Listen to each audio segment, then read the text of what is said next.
mobil sekelas Alphard ini masih belum bisa memberikan kenyamanan pada saat digunakan. Kita buatkan flat aja desain dan semuanya nanti OEM looks ya. Tidak ada yang kelihatan mencolok atau yang nongol atau yang kelihatan bulky. Jadi kita buatkan semuanya rapi, aman, berkelas dan hasil suaranya bagus.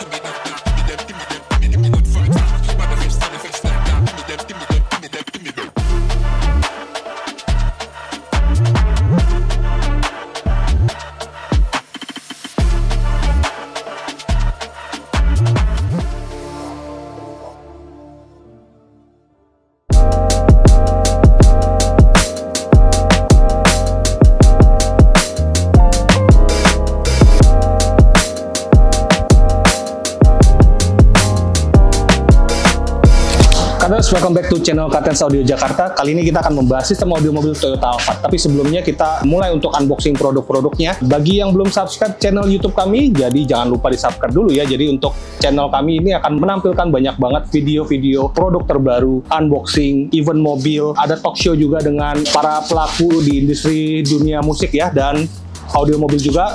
Dan kita juga banyak juga review sistem audio mobil yang bisa menjadi rekomendasi atau referensi bagi audio mobil Anda.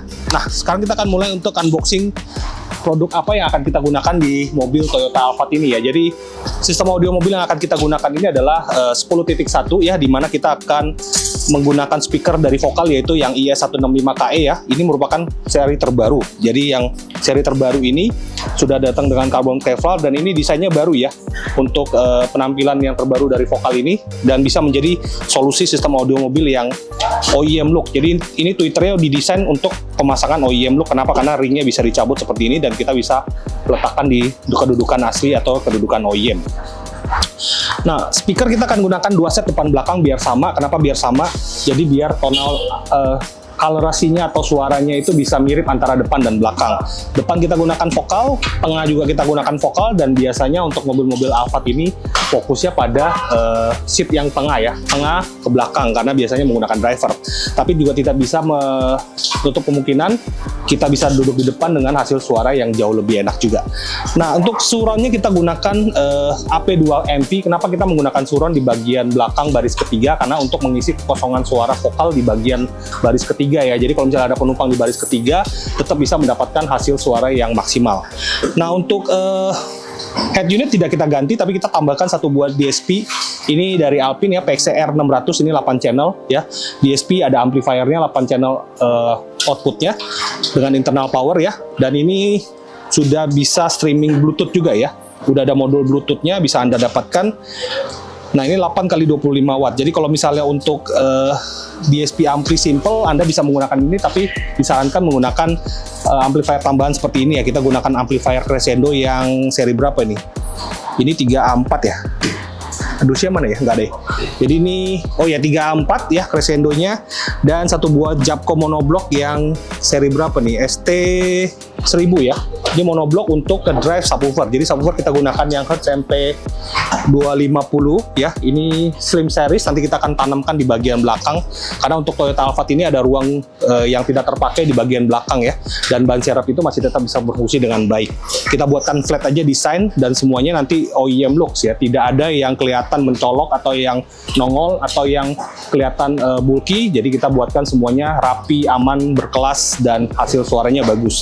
Oke, kata jadi untuk di Toyota Alphard ini bukan hanya sistem audio mobil yang kita upgrade atau kita level up ya, tapi juga sistem peredamannya, kekedapannya, karena pemilik mobil ini mengeluhkan bahwa mobilnya sangat-sangat berisik. Jadi untuk mobil sekelas Alphard ini masih belum bisa memberikan kenyamanan pada saat digunakan karena bagian lantainya sangat noise banget dan bagian pintunya juga lumayan berisik. Jadi kita akan memberikan solusi dengan bahan peredam dari Katens Audio Jakarta ya. Ada 3 bahan yang kita gunakan, yaitu yang bahan seperti ini ya.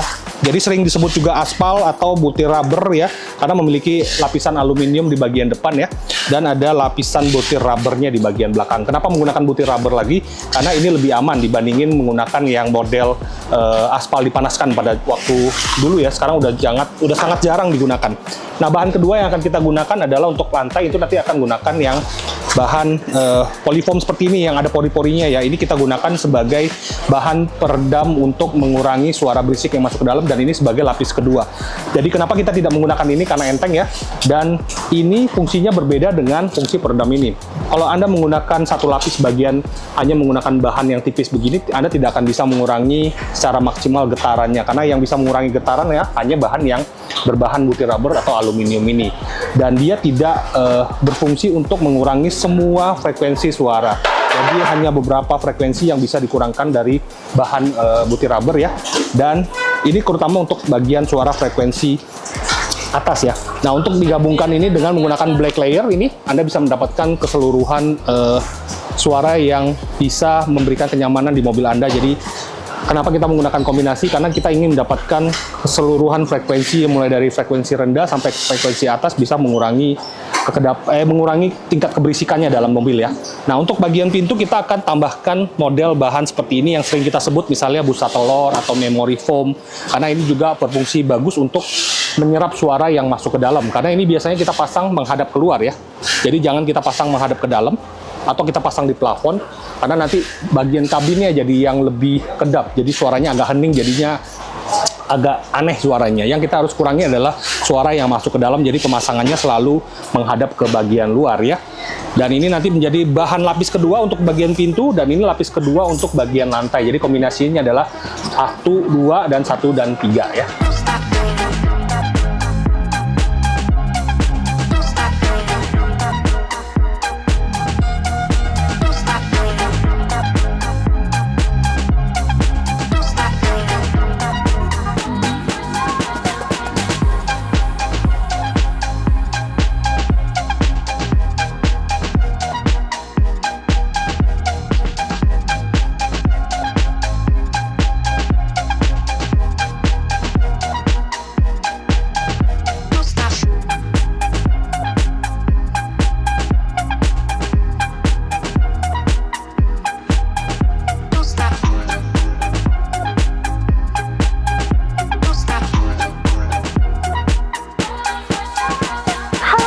Balik lagi di Kartens Audio Jakarta. Di Kartens baru aja ini menyelesaikan mobil dari Toyota Alphard dengan sistem audio 10.1 dan ada full peredaman. Jadi sistem 10.1 itu kita akan gantikan speaker depan, tengah, surround, dan ada tambahan satu subwoofer. Nah, kita udah di dalam nih di mobil Toyota Alphard yang baru saja diselesaikan oleh tim Kartens Audio Jakarta. Untuk dari tampilan tetap dong original ya kan, tapi untuk dari hasil soundnya lebih bagus dibandingkan standar. Untuk speaker depannya itu kita menggunakan twist dari Vocal ES yang terbaru KE, dan untuk tweeternya itu tetap ada di atas dashboard, mid bassnya itu ada di bawah tentunya, dan untuk speaker tengahnya menggunakan tipe yang sama dari Vocal ES yang terbaru KE. Terus kita akan ada tambahan surround menggunakan Audison AP2, di mana fungsinya untuk surround itu untuk pemilik mobil Alphard tentunya akan lebih nyaman, suaranya lebih full, dan lebih terasa untuk detail-detail suaranya. Terus yang pasti concernnya untuk bagi para pemilik mobil Alphard, kira-kira di bagian bagasi untuk subwoofernya apakah masih bisa nih untuk ditempatin barang-barang? Yuk kita intip ya di belakang. Oke Kartenas, ini dia untuk penampakannya di bagian bagasi. Tidak terlihat apapun ada yang berbeda, tetap seperti original, dan untuk penempatan barang-barang juga masih bisa fungsional, penempatan karpet juga masih bisa. Jadi untuk subwoofernya itu di mobil Alphard ini kita menggunakan dari Hertz 10 inch dengan customized boxnya itu flat, terus ada satu buah monoblock menggunakan Zapco, dan untuk ngedrive speakernya ini kita ada tambahan satu power 4 channel dari Crescendo 3A4 dan satu prosesor menggunakan Alpine R600. Oke, sekian review mobil dari Toyota Alphard yang baru aja kita selesaikan instalasikan. Jadi siapa nih bagi para Kartenas yang pemilik mobil Alphard atau mobil yang lainnya ingin sama sistemnya dengan mobil Toyota Alphard ini? Yuk bisa langsung datang ke Kartens Audio Jakarta atau tanya-tanya dulu nih melalui advisor sales kami. Dengan senang hati advisor kami akan membantu Kartenas. Jangan lupa komen, like, and subscribe ya di YouTube Kartens Audio Jakarta. Sampai bertemu di video selanjutnya. Bye-bye.